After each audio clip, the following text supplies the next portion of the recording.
안녕하세요. 김태욱입니다.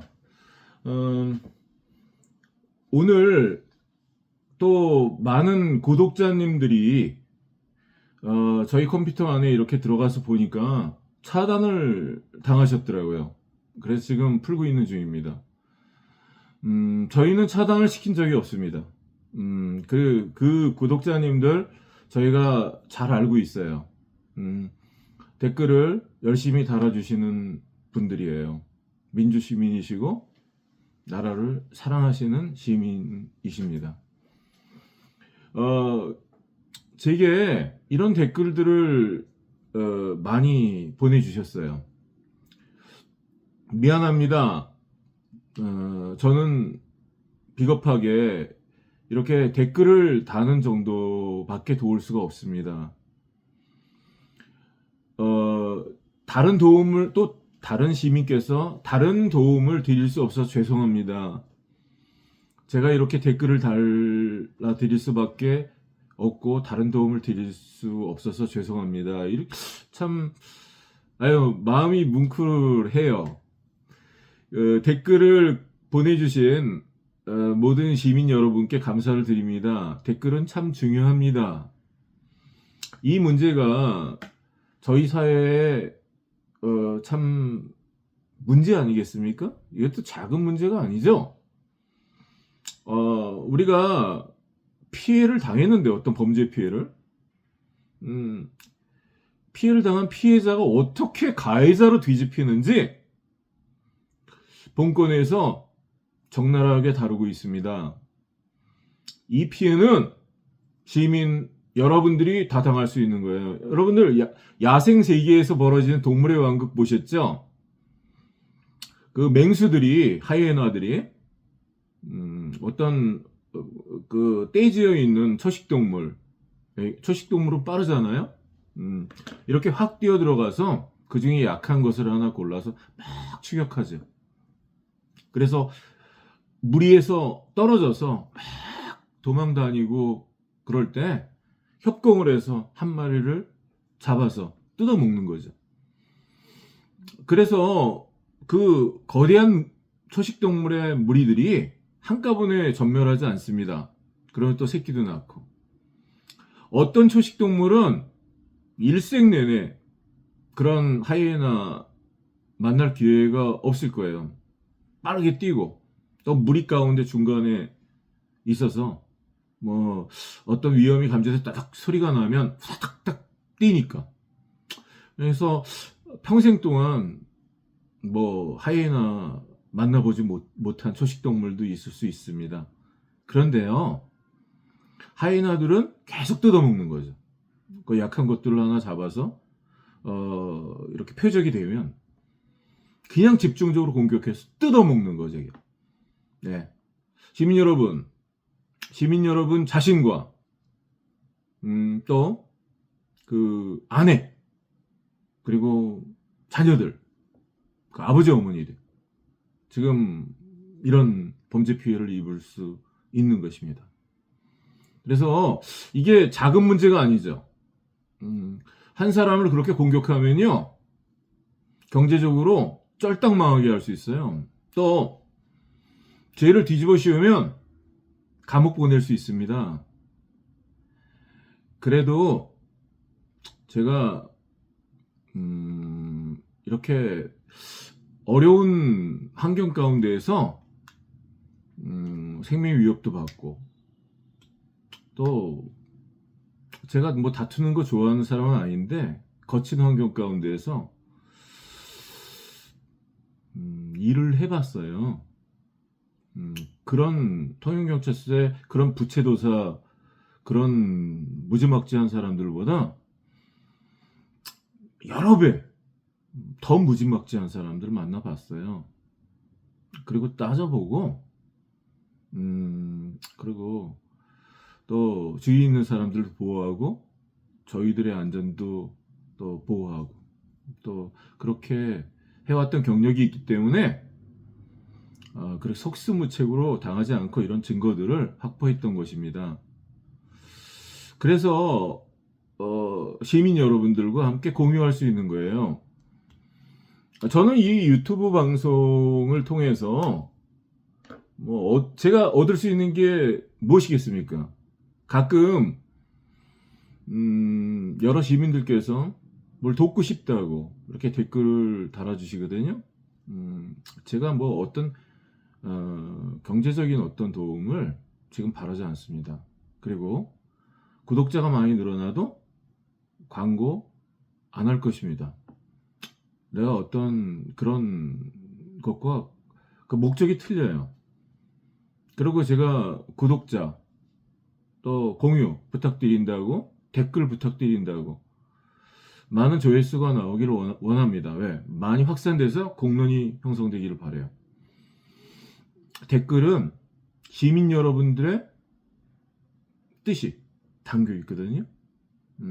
그리고 이런 죄를 저지르는 자들 그 고소 고발을 두려워하지 않습니다. 그들은 처벌받지 않아요. 관할지로 내려와서 다 조사 안 합니다. 그냥 끝나는 거예요. 우리가 고소 고발했던 게 그대로 무고죄로 명예훼손으로 돌아오는 거예요. 이게 현실입니다. 우리나라 헌법에는 재판 청구권이 있어요. 범죄 피해를 당하면. 하지만 현실 가운데 조선시대 1400년경에 있었던 그 세종대왕 세조 그때 그 시대 부민 고소 금지법, 지방의 관리들 일반 백성들이 고소할 수 없는 법입니다. 그래서 조선이 부패하고 망한 것입니다. 평양감사를 누가 마다하랴 그런 말이 있죠. 우리 속담에. 네. 거기 가갖고 아무리 착취해도 거기는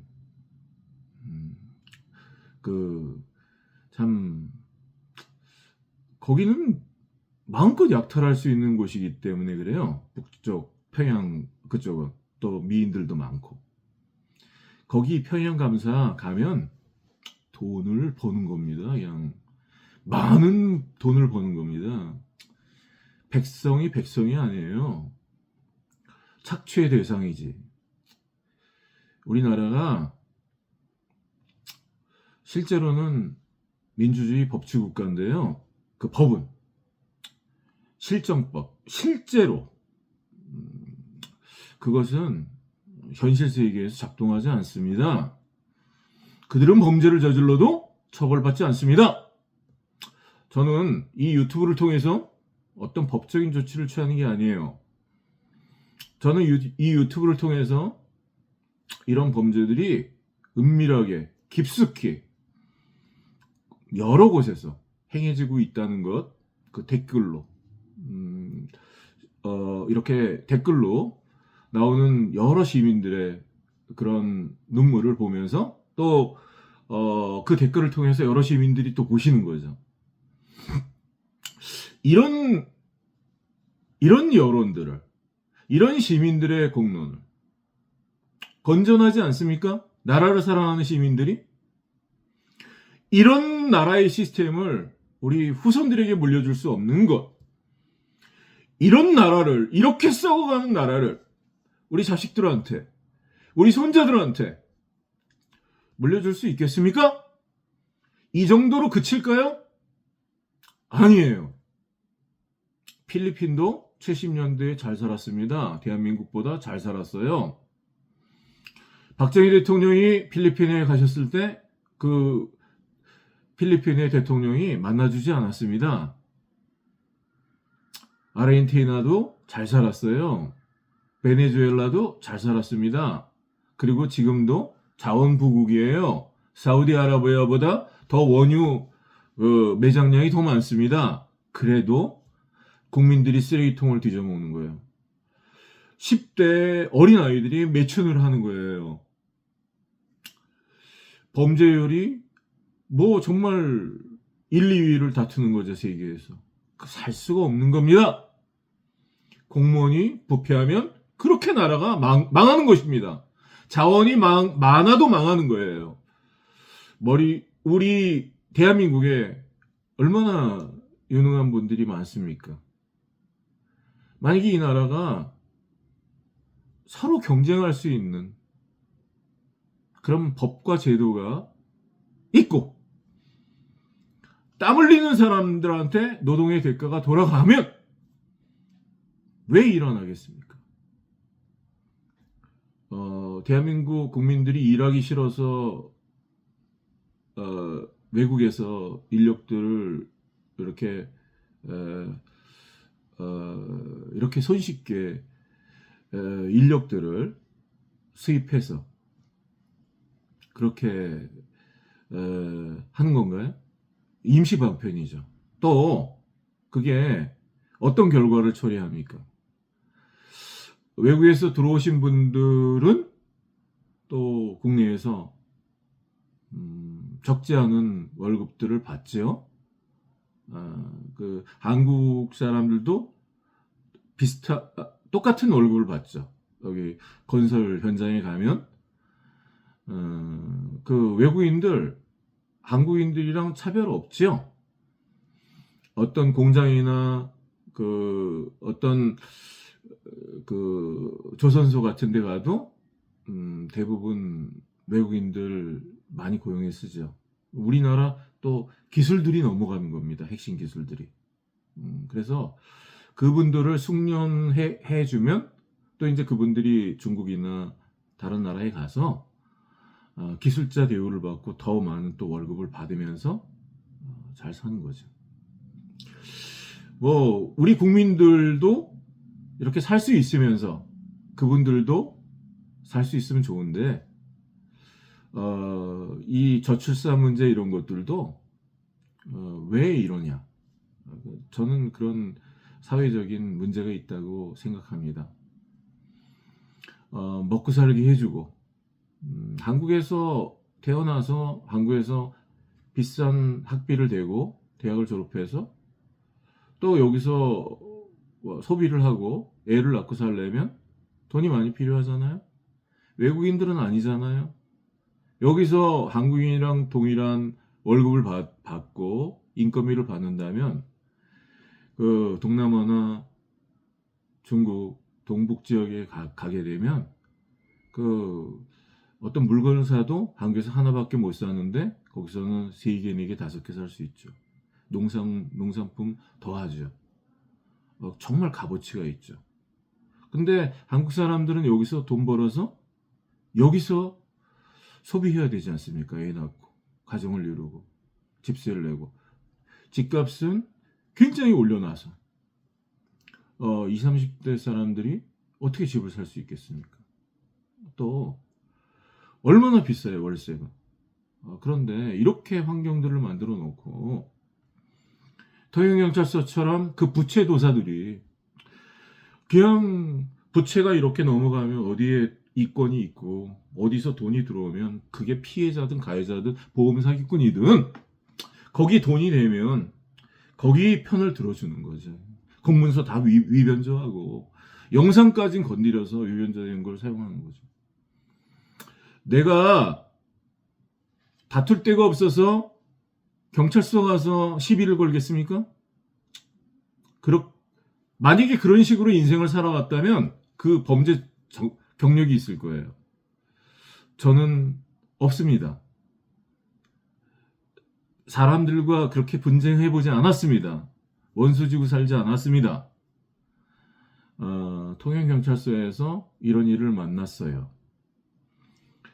그분들이 악성 민원이라고 하지만 그분들도 그분들의 배우자를 그런 식으로 했다면 이렇게 말도 안 되는 공문서를 만들어서 영상이 버젓이 있는데 앞지르기 중앙선 침범을 한 아반떼차가 저희 앞으로 와서 자기가 그 차가 산타페 차를 추돌한 장면이 지금 통영경찰서에 있는데 그런 것들이 다 지금 공소사실에 빠져 있고 영상과 다른 그런 내용들이 있거든요. 거짓말 아닙니까? 그거 허위 아닙니까? 내가 어제 보여드렸듯이 노을 전망대에 나중에 한번 가보세요. 통영시의 노을 전망대에 갓길이 있으면 제가 지금 구속돼도 좋습니다. 거기 갓길이 없는데 수사 서류에 갓길이 있어서 갓길 안에 저희 차가 들어가 있었다고 그렇게 돼 있죠. 갓길 안에 있었으면 뭐 앞지르기도 아니네요. 응? 끼어들기도 아니고. 그거 뭐 7m 폭 두세 대가 뭐 넉넉히 지나갈 수 있네요.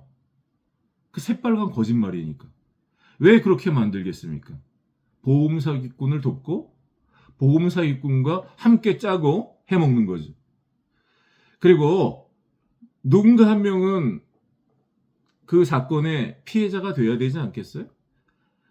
만만한 한국말을 모르는 사람, 조서를 그렇게 작성해서 거기다 허위 사실을 적어서 그 남편도 음주운전을 했다고, 제가 음주운전을 했다고 그래갖고 나중에 저희 아내가 어떻게 알고서 그 통역한테 막 따져서 음주운전을 지었다고 그러더라고요. 제가 음주운전을 했다고 그러고 도장 찍어놓으면 제가 졸지에 음주운전을 하고 오다가 아내에게 운전대를 맡겨서 또 뭐 교사죄가 있네요. 뭐 해외 운전면허를 이렇게 갱신하지 않았으니까 무면허라고 하니까 그 구부러진 길에서 거기 누가 거기다가 세워도 사고가 날 수 있으니까 안전한 데로 옮겨야 되는데 저희 아내가 스스로 운전대를 잡았지만 그걸 또 남편이 시켜서 한 것처럼 그렇게 꾸미려고 했죠. 그래서 음주운전을 나중에 그건 지었다고 그러더라고요. 저는 술을 마시지 않습니다. 가끔 이렇게 좀 예민해지고 그럴 때 포도주 정도. 그런 거 좀, 그것도 잘 마시지 않아요. 음주운전이라고 써놓고. 산길에서 욕도 없었고 협박 공갈이 없었다고 볼펜 글씨를 써놓고. 그거 말고도 여러 가지가 있어요. 그렇게 해서 범인을 한 사람, 만만한 사람 만들어 놓는 거죠. 거기다가 도장을 강제로 찍든 어떻게 하든 도장이 들어가면 그냥 피의자가 되는 거죠. 저희 집사람은 그게 피의자 조서인지도 몰랐어요.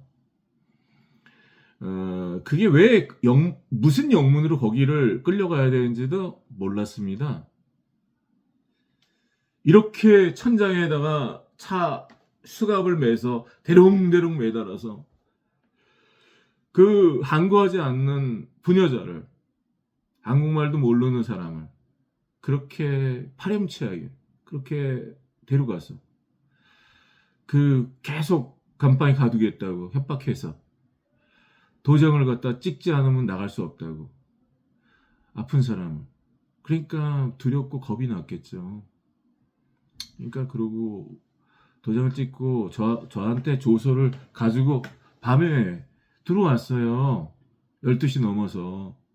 저는 그 이틀 동안 잠도 못 자고 고속도 뭐 온갖 군데를 다니면서 이 근처에 경찰서에도 신고를 하고 가출 신고 무슨 이렇게 실종 신고도 하고 이틀 동안 그랬죠. 나중에 밤에 와갖고 그 조서를 보니까 그 조서에 써 있는 게 너무 끔찍하고 그렇게 만드는 거예요. 이게 무슨 조서인지 아냐, 네, 모른다 그러더라고요. 피의자 조서니까 거기다 도장 찍었으니까 피의자가 된 거죠. 그렇게 해서 하루 이틀 있다가 수정을 시켜줄 테니까 일단은 밤에 이거 찍어야지 나갈 수 있다. 그래서 안 찍으면 구속영장 신청해서 그냥 감옥에 들어가야 된다. 그러니까 무섭고 또 주변에 여러 사람들이 그런 태도를 취하고 그래서 찍었다고 그러더라고요. 제가 여기 보시면요, 이게 대구 정서경찰서에 보험 사기를 쳤던 사람들 제가 112 신고를 했어요. 영상을 좀 보여달라고. 왜냐하면 이 산타페차 사람이 돈을 계속 요구했거든요. 그래서 아반떼 차에 블랙박스를 좀 보여달라고. 우리가 뭐 충격한 사실이 있는지, 또 우리 정말 그 충격한 사실이 있는지 내가 그걸 좀 확인하고, 돈을 주겠다고 이 사람이 계속 협박한다고, 돈을 과다하게 계속 한 번 주고 두 번 드렸는데 또 계속 와서 100만 원, 100몇십만 원 이렇게 계속 요구한다고.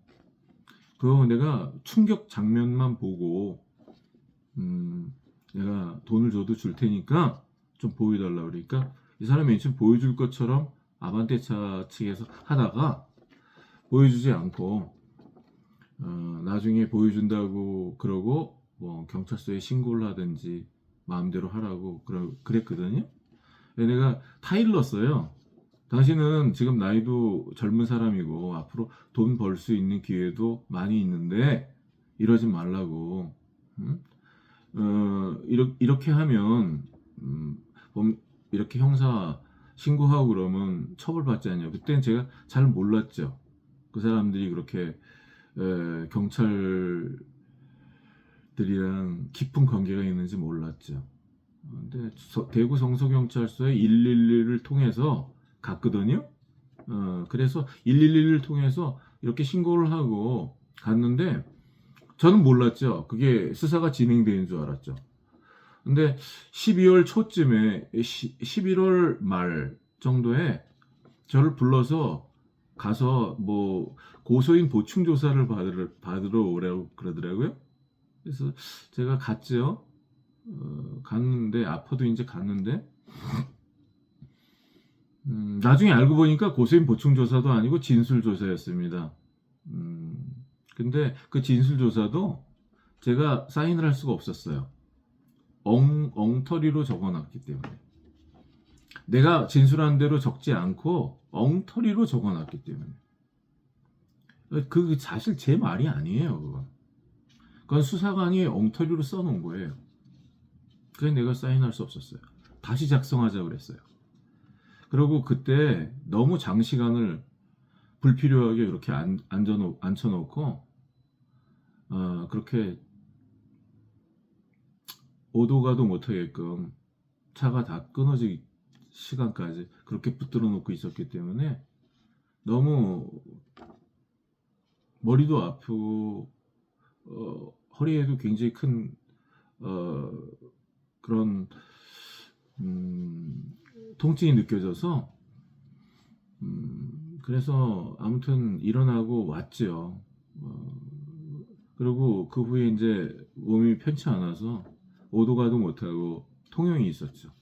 근데 이 사람들이 나중에 알고 보니까 입건도 시키지 않고 저에게 수사 진행 통지서 같은 거 중간 통지를 하고 그랬거든요. 근데 입건이 안 된 거예요. 12월 달에 알고 보니까. 처음부터 입건을 안 시킨 겁니다. 이 사건 번호로. 접수 번호로. 넌 이 접수 번호, 이 사건 번호로 계속 진행하고 있는 줄 알았거든요. 근데 제가 조사를 받을 때 제가 한 장 이렇게 한 두세 장 써갖고 가서 제출한 게 있어요. 근데 여기 보면요, 취지에 제가 그렇게 썼습니다. 1부터 8까지 제가 신고하는 피신고인, 그러니까 고소인이죠. 있는데 7, 8이 누구냐면 7, 8이 산타페 차에 관계되는 사람들이에요. 산타페 차에 관계되는 사람들인데 저는 영상을 좀 확인하고 싶었어요. 분명히 부딪힌 거를 제가 인지하지 못했거든요. 그래서 이 사람들을 만났는데 이 사람들이 계속 차가 내려앉았다는 거예요. 그 정도면 사람이 병원에 누워야 될 정도라고. 그래서 2차, 3차로 계속 돈을 요구했어요. 그래서 절대로 안 보여주면서, 차도 안 보여주고 블랙박스도 안 보여주면서 그렇게 돈을 요구했기 때문에 제가 참 이거 대단한 그물에 걸려들었구나 여기서. 그리고 그 사람들이 계속 통영경찰서로 저를 끌고 가려고 그랬어요. 자, 한번 들어보세요. 근데 여기에 제가 그 사람들을 처벌해달라는 말이 없습니다. 처벌해달라는 말이, 형사처벌해달라는 말이 없어요. 7, 8 형사처벌해달라는, 산타페 사람들을 형사처벌해달라는 말이 없어요. 그리고 그 말 자체가 없고 제가 일부러 안 썼습니다. 네. 그 사람들 금액이 크지 않았기 때문에 내가 뭐 처벌을 바란 게 아니에요. 그 사람들 좀 조사해주고 영상 블랙박스를 보고, 아니면 뭐 그걸로 그냥 끝나는 걸로. 그때까지 그 사람들은 그렇게 생각했어요. 근데 그 위에 아반떼 사람들은 확실히 운전자 바꿔치기도 했고 보험 사기도 있다고 제가 의심했어요. 제 눈앞에서 보험 신고를 했거든요. 그리고 이 산타페 사람이 이 사람 보험 처리를 하려고 한다고 저한테 알려줬었거든요. 그리고 앞지르기도 목격자를 통해서 제가 들었거든요. 그래서 이 사람은 문제가 있다고 생각했어요. 또 금액도 너무 크고 또 욕도 하고 그랬고, 어떻게 부딪힌 것도 확실히 보여주지 않고 왜 피하겠어요. 그리고 이렇게 보험 사기까지 쳤다면 저희를 기망해서 이렇게 저희 아내한테 겁도 주고 공갈을 해갖고 그 기망도 있고 사기도 있고 공갈도 있는 거거든요. 그래서 이 사람들은 처벌해달라고 제가 그랬어요. 그런데 산타페차는 처벌해달라는 말을 안 했습니다. 한번 들어보세요. 이 산타페차 사람들이 어떻게 말했는지.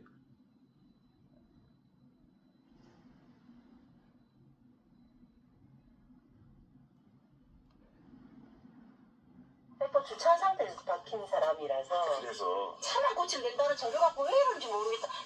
이게 이제 맨 처음에 이 사람이 차만 고치면 된다 그랬어요. 그리고 그것도 사실 저희 책임이 아니죠. 나중에 영상을 보니까 통영경찰서에서 보여준 영상은 아반떼 차한테 부딪혔죠. 자, 한번 들어보세요. 이 사람들이 초기에 돈을 받고 또 받고 뭐라고 그랬는지. 이게 10월 18일 날 녹음입니다. 난리나. 사이즈 마시 모르는 사람 착한 사람이야. 병원을 우리 사이는 내가 차에 없는 줄 알았대요. 네. 그래서 병원에 갔는데 아니 그래도 제가 차 사고 난 거 밑에 박살난 거 보고 아이고 사모님 괜찮으세요? 그 정도 같으면 왔다는 놓는데 제가 그랬거든요. 네.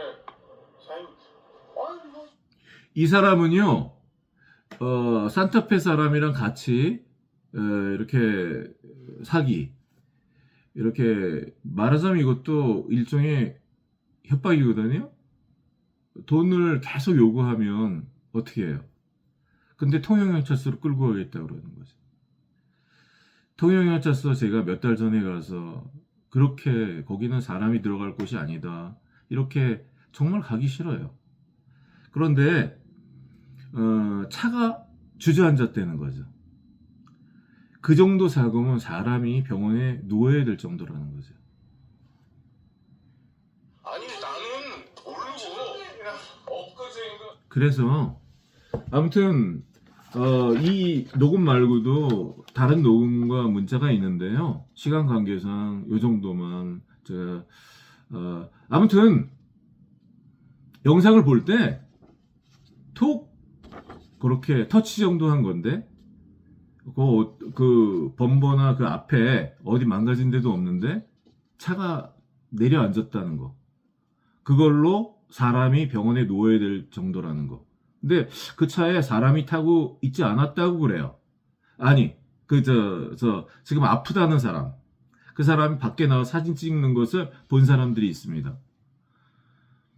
그리고 내가 다른 입증 자료들이 있어요. 그 차에 타고 있지도 않았는데 아프다는 거죠. 또 그 차에 부딪힌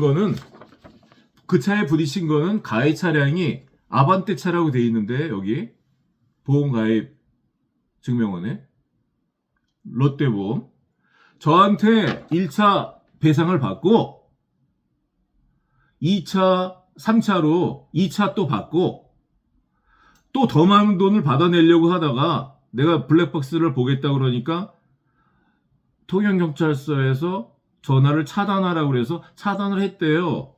그러니까 저는 더 많은 돈을 주고 싶어도 줄 수가 없었던 겁니다. 그렇게 차단을 해놓고 1년 가까이 이렇게 지내면서 또 보험금을 2번 받은 거죠. 그걸로. 사고가 난 날 저한테 돈을 받으면서 보험 청구를 했어요. 사고 신고를 해서 DB사에. 그래서 통영경찰서와 짜고 그 며칠 후에 또 돈을 받았습니다. 단독 사고 처리를 했어요. 단독 사고 뭔지 아시죠? 단독 사고는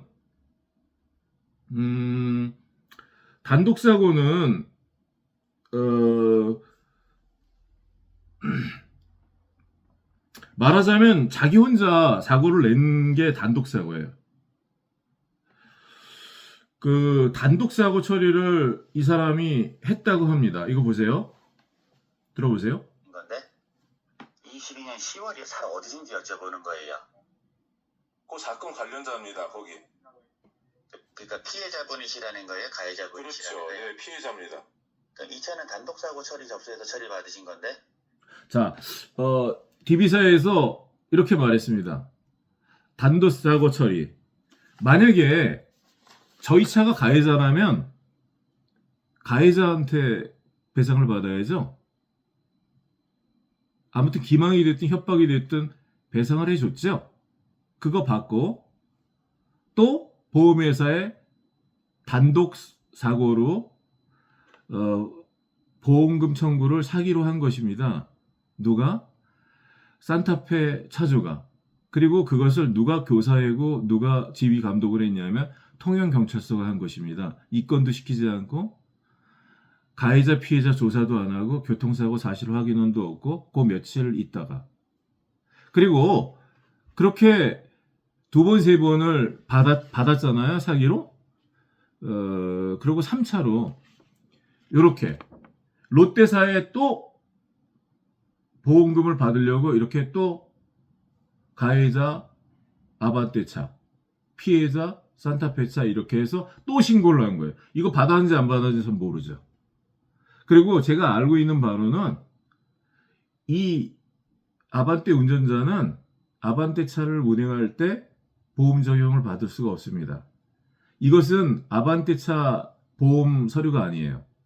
이 아반떼차를 운전했던 사람이 롯데보험에 또 보험을 가입했는데 그 피보험 차량은 아반떼차가 아니라 제3의 차입니다. 사고 현장에 없었던 차예요. 그 차에 가입한 보험으로 보험금을 지급할 수 없죠. 그러니까 제가 그때 이 아반떼차로 말미암아서 삐끗했던 거, 또 이렇게 저희 아내를 차에 막 태우려고 그럴 때, 아반떼차에 태우려고 그럴 때 이렇게 차에 뛰어들어가면서 경초에 무리가 와서 삐끗했던 거, 그런 상해들을 이 롯데보험에서 지급할 수가 없죠. 그러니까 수사결과 통지서에 통영경찰서의 수사결과 통지서에는 저에 대한 손해를 보험 처리해 준다고 돼 있어요. 그런데 지금 1년이 지나고 이렇게 몇 개월이 더 지났는데 아무것도 보상해 주지 못하고 있습니다. 왜? 보험이 없으니까. 보험 처리가 안 되니까. 그럼 이 사람 공소 대상이거든요.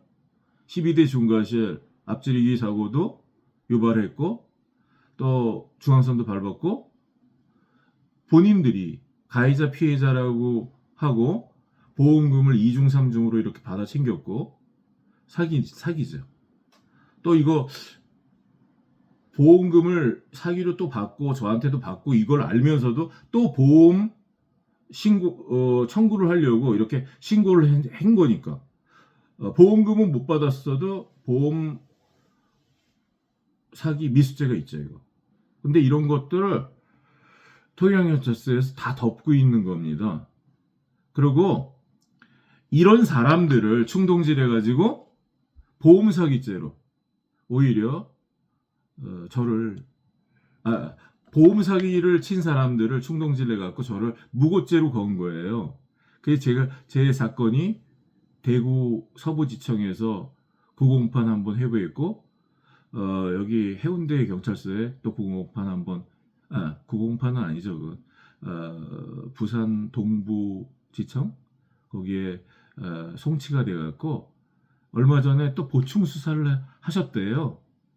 저는 이게 검수완박의 폐해라고 봅니다. 경찰이 검찰과 동등해진 거예요. 수사 지휘를 받지 않는 거예요. 경찰이 수사권이 있다는 건 뭐냐면 쉬틀리면 검사도 조사할 수 있는 겁니다.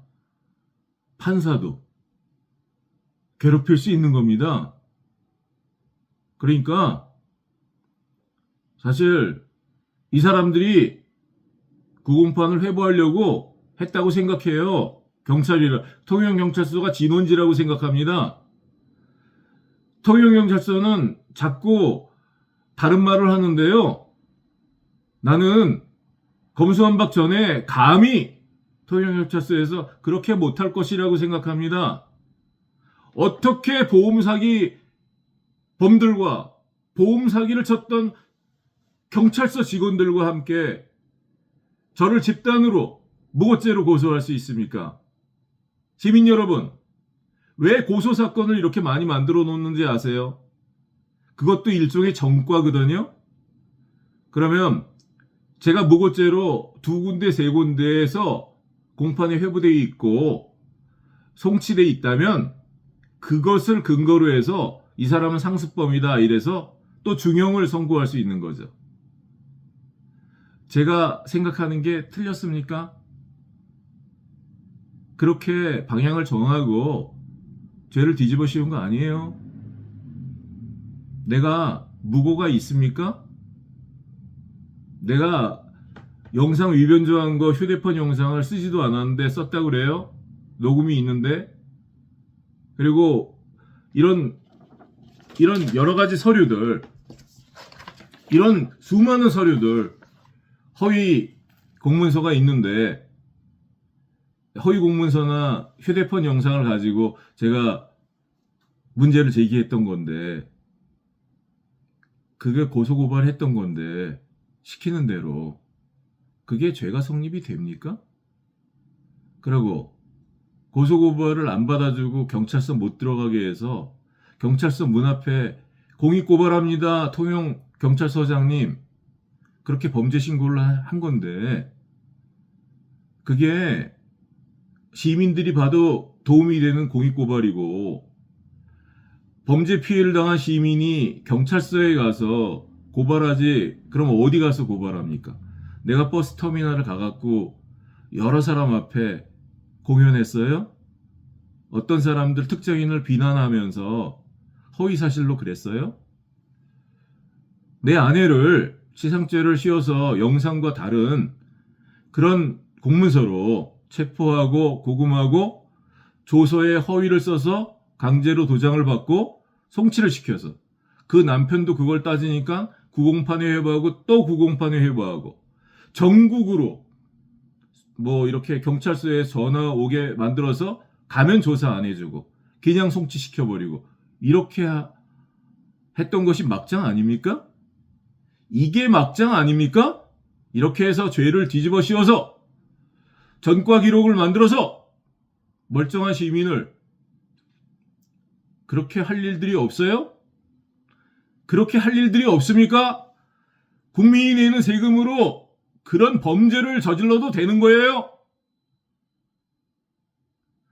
시민 여러분, 댓글 보내주십시오. 시민 여러분, 비겁하지 않습니다. 그리고 시민 여러분들이 할 수 있는 일들이 있으시고 제가 또 열심히 해야 되는 역할이 있다고 생각합니다. 저는 이렇게 있는 사실들을 공개하겠습니다. 나한테 어떤 협박을 해도 통하지 않을 것입니다. 살 만큼 살았어요. 난 일생 동안 누구랑 원수진 적이 없어요. 나는 이렇게 누구한테 협박받은 일도 없습니다. 내가 무슨 일이 생기면 여러분 동영상에 나갔던 그런 경찰서 그런 수사기관들을 의심해 주시기 바랍니다. 좋은 저녁 시간 보내세요. 감사합니다.